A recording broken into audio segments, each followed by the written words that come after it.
Hoş geldin söyle dünyama, elinde girdin yüreğime.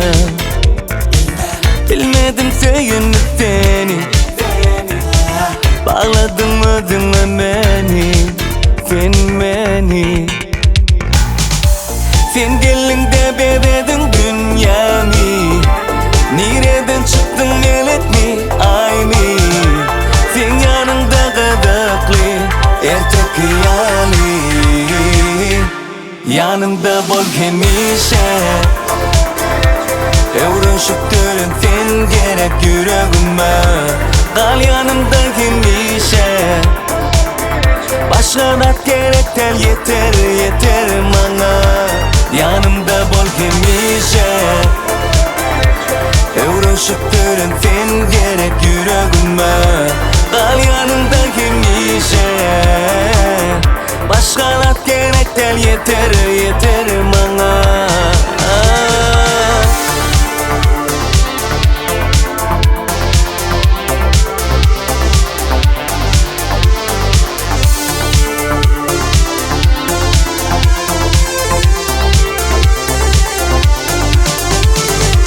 Hoş geldin söyle dünyama, elinde girdin yüreğime.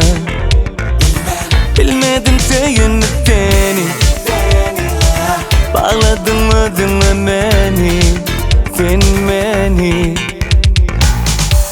Sen geldin de beredin dünyamı, nereden çıktın melek mi, ay mi?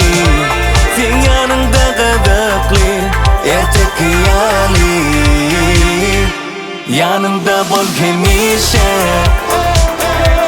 uğraşıp durun sen gerek yüreğime.